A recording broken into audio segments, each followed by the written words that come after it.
Decían que era basura callejera. Decían que no tenía cabida en esa mesa con mi propio marido. Esa mujer rubia pensaba que podía humillarme porque venía de la nada. Pero lo que no sabía era que yo no era solo su esposa. Yo era la única firma que se interponía entre su hombre y su sueño multimillonario. Antes de contarles cómo les hice pagar a todos, déjenme llevarles al lugar donde todo comenzó. Me llamo Gabrielle Thompson y soy abogada corporativa. Pero ese título no te cuenta ni la mitad de mi historia. Crecí en Detroit, en un barrio donde los disparos eran nuestra nana nocturna y los sueños parecían un lujo que no podíamos permitirnos. Mi madre nos crió a mí y a mis dos hermanos sola, trabajando turnos dobles en un hospital solo para poder pagar las facturas. Comimos cereales para cenar más veces de las que puedo contar. Llevaba los mismos tres conjuntos al colegio por turnos hasta que, literalmente, se deshacían. Pero mamá siempre me decía una cosa. Me cogía la cara con ambas manos, me miraba fijamente a los ojos y me decía, niña, tus circunstancias no definen tu destino.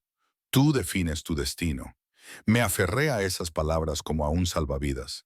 Estudiaba a la luz de las farolas cuando nos cortaban la electricidad.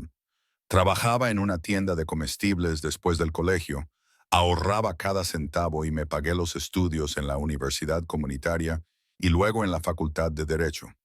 Aprobé el examen de acceso a la abogacía a la primera. Salí de la pobreza con esfuerzo y lo hice con la cabeza alta y mi dignidad intacta. Ahí es donde estaba hace 5 años cuando conocí a Luca de Luca. Luca no es lo que se diría una persona típica. Su familia construyó su imperio en las sombras, lejos de los focos. Este hombre es dueño de la mitad de las propiedades frente al mar en Boston y controla negocios sobre los que la mayoría de la gente no hace preguntas. Cuando lo conocí en una consulta legal para una de sus empresas, él no vio a una chica pobre de Detroit. Me vio a mí, a la mujer brillante en la que me había convertido. Hablamos durante horas esa noche, no sobre dinero ni poder, sino sobre justicia, lealtad y lo que realmente importa en la vida. Se enamoró de mi mente antes que de cualquier otra cosa. Nos casamos hace 3 años y sinceramente ha sido maravilloso. Luca nunca me ha hecho sentir inferior por mi origen. Lo celebraba. Decía que mi lucha me había hecho más fuerte, más sabia y más resistente. Dijo que por eso me había elegido. Y yo le creí, porque sus acciones coincidían con sus palabras. Hasta aquella cena. Hasta que descubrí que no todo el mundo en su mundo me veía como él. Todo comenzó con una llamada telefónica un martes por la tarde. Luca entró en mi despacho, llenando la puerta con su presencia. Se movía como siempre, deliberada y controladamente, con cada paso decidido. Me habló de un proyecto urbanístico en el que llevaba meses trabajando. Un complejo de lujo frente al mar. Apartamentos de alta gama, locales comerciales, restaurantes. $2.000 millones. Su socio era un hombre llamado Brandon Mitchell, otro promotor que llevaba años trabajando con Luca en varios proyectos. Brandon quería celebrar el lanzamiento del proyecto con una cena. Los cuatro, Luca, yo, Brandon y la novia de Brandon, Courtney. Recuerdo que sentí un nudo en el estómago cuando Luca mencionó su nombre. Courtney Blake. Nunca la había conocido, ni siquiera había oído hablar de ella. Pero algo en la forma en que Luca lo dijo, con indiferencia y desdén, me hizo detenerme. ¿Cómo es ella?, le pregunté. Los ojos oscuros de Luca se encontraron con los míos. No importa. Esa debería haber sido mi primera advertencia. Pero le dije que iríamos. ¿Qué tan malo podría ser? El restaurante era uno de esos lugares en los que no ponen los precios en el menú. Candelabros de cristal, suelos de mármol, camareros que se movían como sombras. Luca y yo llegamos los primeros.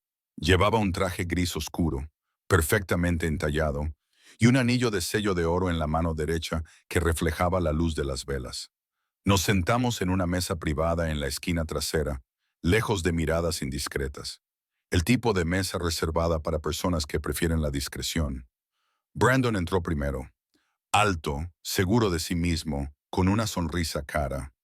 Le dio la mano a Luca con respetuoso cuidado, me besó en la mejilla y me llamó la brillante Gabrielle. Empecé a relajarme. Entonces llegó Courtney. Era guapa, hay que reconocerlo, alta, rubia, con un vestido que seguramente costaba más que mi primer coche. Pero no fue su aspecto lo que me cautivó. Fueron sus ojos.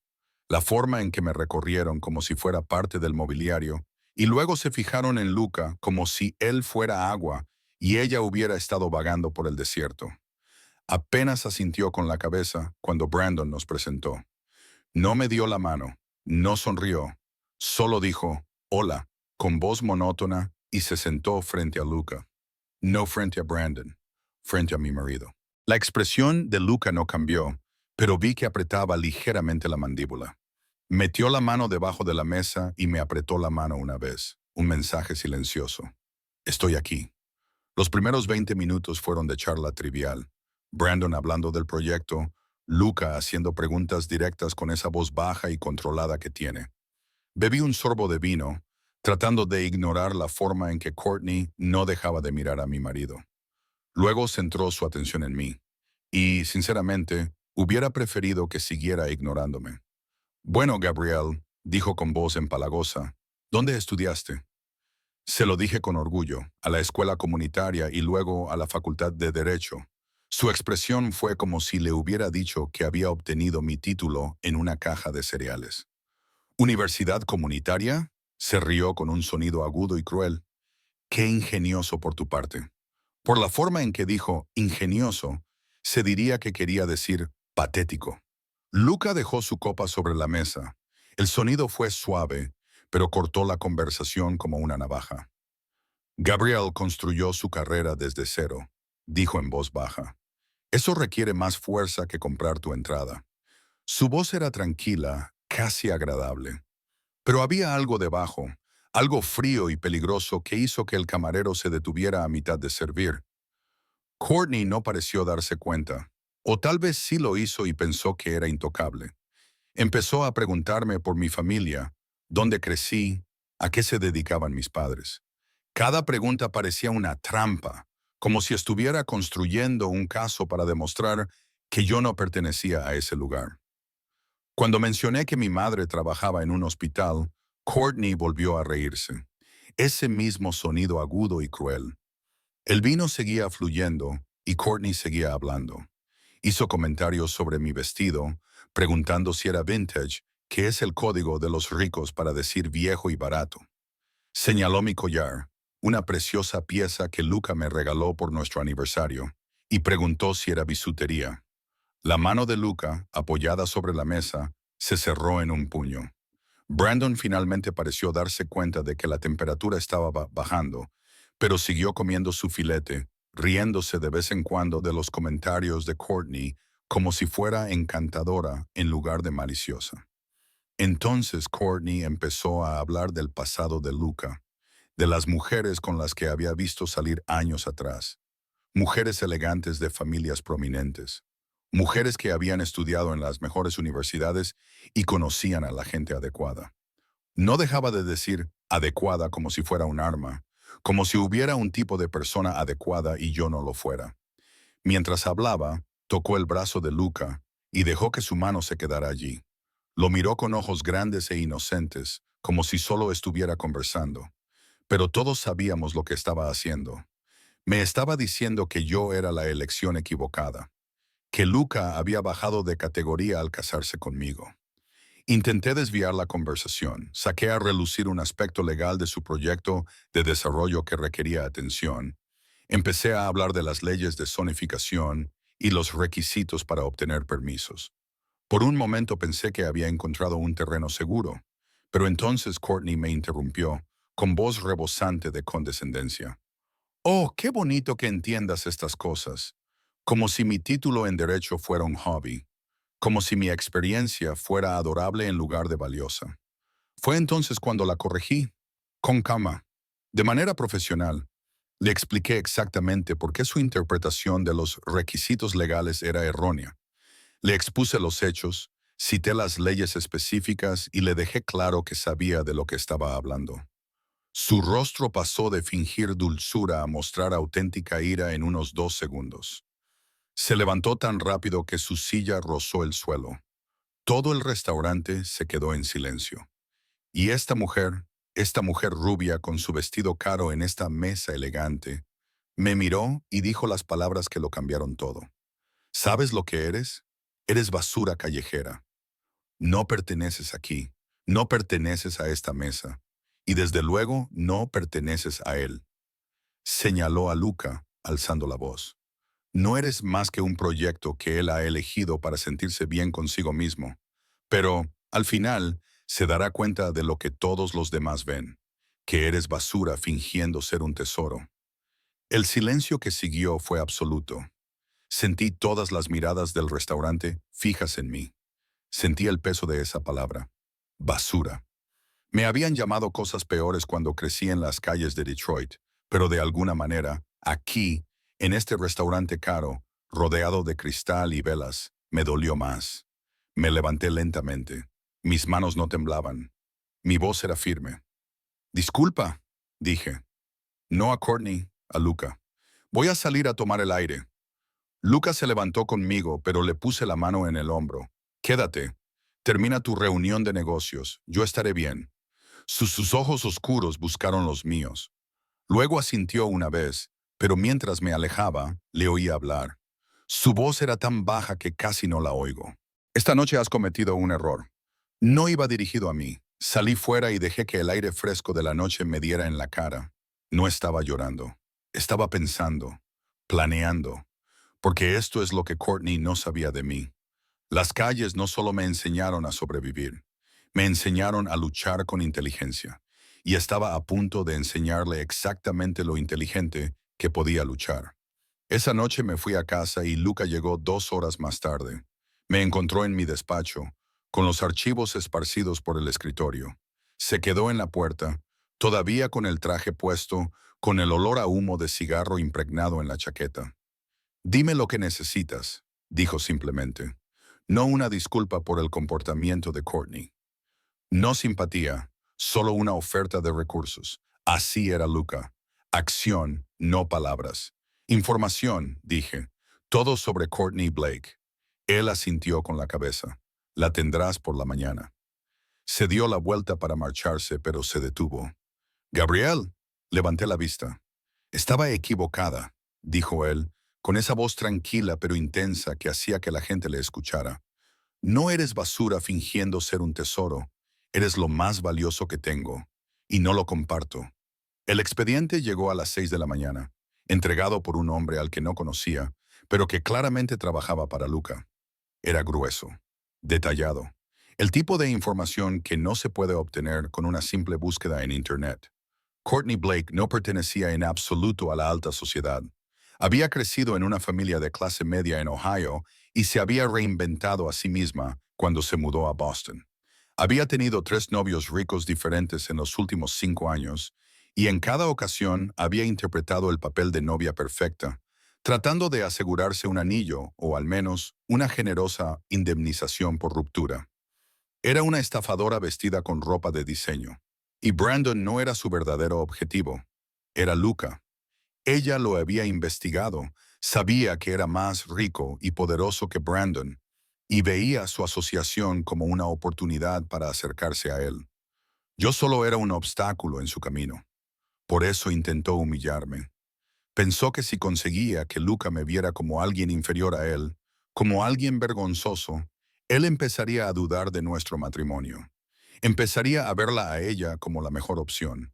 La mujer se engañó a sí misma, porque lo que no sabía, lo que no podía saber, era que yo tenía todas las cartas en la mano. Pasé la mañana del miércoles revisando todos los documentos relacionados con el proyecto del paseo marítimo. Y fue entonces cuando lo encontré. La línea de la firma, mi línea de la firma, la que aún estaba en blanco, la que debía presentarse antes del final de la jornada laboral del viernes, o todo el acuerdo se vendría abajo. Verás, debido a los requisitos específicos de zonificación y a la forma en que estaban estructurados los permisos, necesitaban la firma de un abogado colegiado con experiencia en derecho inmobiliario corporativo. Y yo era el único que figuraba en el registro para este proyecto. Sin mi firma, el sueño de $2.000 millones de Brandon se esfumó. Llamé a Brandon el jueves por la mañana. Le dije que viniera a mi oficina, solo. Apareció a las 2, todavía todo sonrisas y confianza, probablemente pensando que quería disculparme o suavizar las cosas. Se sentó frente a mi escritorio, se aflojó la corbata y preguntó de qué se trataba. Le pasé los documentos. Le mostré la línea de la firma. Mi línea de la firma, todavía en blanco. Le mostré los permisos, los documentos presentados, los requisitos. Le dejé muy claro que sin mi aprobación, su proyecto estaba acabado. La confianza se desvaneció de su rostro como el agua de una presa rota. Gabriel, comenzó, con voz entrecortada. Mira, Courtney bebió demasiado. Ella no quería decir. Levanté la mano. No quiero excusas. Quiero soluciones. ¿Qué quieres? Podía oír la desesperación en su voz. Así que le expuse mis condiciones, de forma clara y concisa, sin margen para la negociación. En primer lugar, Courtney tenía que ofrecer una disculpa pública, no un lo siento susurrado en privado en un rincón. Una declaración pública real en las redes sociales, reconociendo lo que había dicho, disculpándose por ello y admitiendo que se había equivocado. En segundo lugar, Brandon tuvo que poner fin a esa relación inmediatamente. Normalmente no me importaba su vida personal, pero no estaba dispuesta a permitir que esa mujer tuviera acceso a los círculos de negocios de mi marido, ni a ninguna oportunidad de volver a atacarme. En tercer lugar, la empresa de Brandon crearía un fondo de becas para estudiantes desfavorecidos que quisieran estudiar derecho. $500,000, en nombre de mi madre. En cuarto lugar, su proyecto de desarrollo incluiría una cláusula de inversión en la comunidad, programas de formación laboral para los residentes locales, viviendas asequibles, asociaciones con empresas propiedad de minorías. Iban a construir algo que realmente ayudara a la gente, no solo a llenarse los bolsillos. El rostro de Brandon pasó por unas 17 emociones diferentes. Ira, incredulidad, pánico, resignación. Intentó discutir. Dijo que yo estaba siendo poco razonable, que Courtney nunca estaría de acuerdo, que la inversión de la comunidad reduciría sus beneficios. Solo lo miré y le dije una frase. Tienes hasta mañana a las 5. Entonces me levanté y le indiqué la puerta. Se quedó sentado allí un minuto más, probablemente tratando de averiguar si estaba fanfarroneando. Pero no estaba fanfarroneando, y él lo sabía. Podía verlo en mis ojos. Hace mucho tiempo, en las calles de Detroit, aprendí que nunca se deben hacer amenazas que no se está dispuesto a cumplir. El viernes por la mañana mi teléfono sonó a las 9. Era Brandon. Por su voz, parecía que no había dormido en toda la noche. Courtney publicó la disculpa hace una hora. Revisé sus redes sociales. Ahí estaba. Una larga publicación sobre ser crítica, sobre dejar que los celos guiaran sus palabras, sobre disculparse conmigo específicamente por su comportamiento repugnante. Los comentarios ya estaban llegando. La gente la criticaba, la arrastraba por lo que había dicho. Su reputación, cuidadosamente construida, se desmoronaba en tiempo real. La voz de Brandon volvió a la línea. Hemos roto esta mañana. Se ha mudado. ¿Y el resto? Se está creando el fondo de becas. Mis abogados están redactando la cláusula de inversión comunitaria. Hizo una pausa. ¿Firmarás?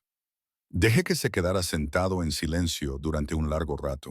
Dejé que sintiera realmente el peso de lo que había sucedido, de lo cerca que había estado de perderlo todo porque su novia no podía controlar su racismo y su clasismo. Mi asistente entregará los documentos firmados antes de las 4, dije, y cumplí mi palabra, porque, a diferencia de ellos, cuando hago una promesa, la cumplo.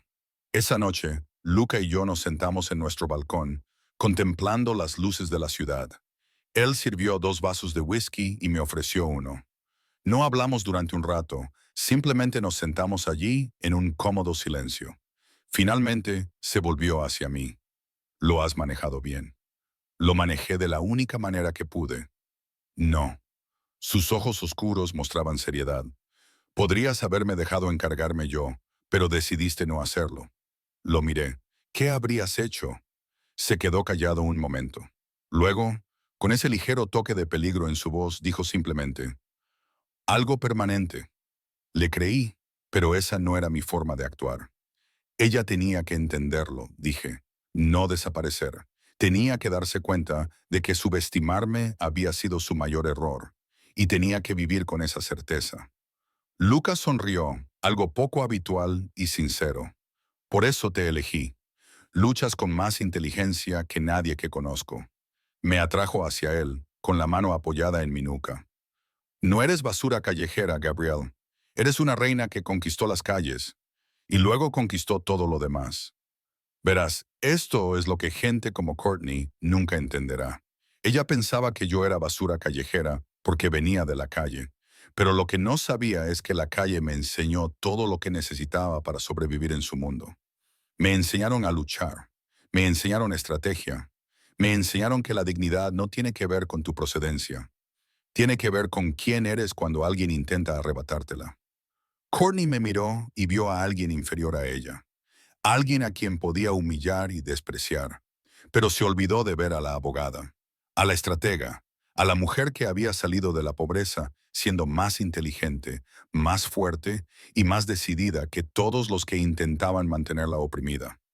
Olvidó que las mismas habilidades que me sacaron de Detroit eran las mismas que harían que todo su mundo se derrumbara. Siempre nos subestiman. A los que hemos salido de abajo, creen que tenemos suerte de estar en la mesa, que deberíamos estar agradecidos solo por estar en la sala. Pero a veces no solo estamos en la mesa, somos los dueños de la mesa. La construimos con nuestras propias manos y decidimos quién se sienta en ella. Ese fondo de becas enviará a 10 estudiantes a la Facultad de Derecho cada año. 10 chicos que crecieron como yo, que saben lo que es estudiar a la luz de las farolas, cenar cereales y preguntarse si alguna vez saldrán de allí. 10 chicos que se convertirán en abogados, médicos y empresarios y demostrarán que tu código postal no determina tu destino. Y cada uno de esos estudiantes sabrá que ese fondo existe porque una mujer llamada Gabrielle Thompson se negó a dejar que nadie la hiciera sentir pequeña. En cuanto a Courtney, lo último que supe es que se marchó de Boston. Supongo que es difícil ascender socialmente cuando todo el mundo sabe que eres un fraude. Y Brandon aprendió una valiosa lección sobre cómo elegir socios, tanto en los negocios como en lo personal. Su proyecto sigue adelante y, de hecho, va a beneficiar a la comunidad. A veces, la gente necesita perderlo todo para aprender lo que realmente importa. Pero yo sigo aquí. Sigo siendo Gabrielle Thompson, de Detroit. Sigo siendo la chica que llevaba los mismos 3 conjuntos al colegio. Sigo siendo la hija de mi madre. Excepto que ahora también soy la mujer que demostró que la basura de la calle puede ser más valiosa que todos sus pedigríes juntos. Porque no solo sobreviví en las calles, las conquisté. Y luego también conquisté su mundo. Recuerda, tu pasado no te define, tu carácter sí, tu respuesta a la falta de respeto te define, tu negativa a aceptar menos de lo que te mereces te define. Soy Gabrielle Thompson y nunca dejaré que nadie me vea quebrantar.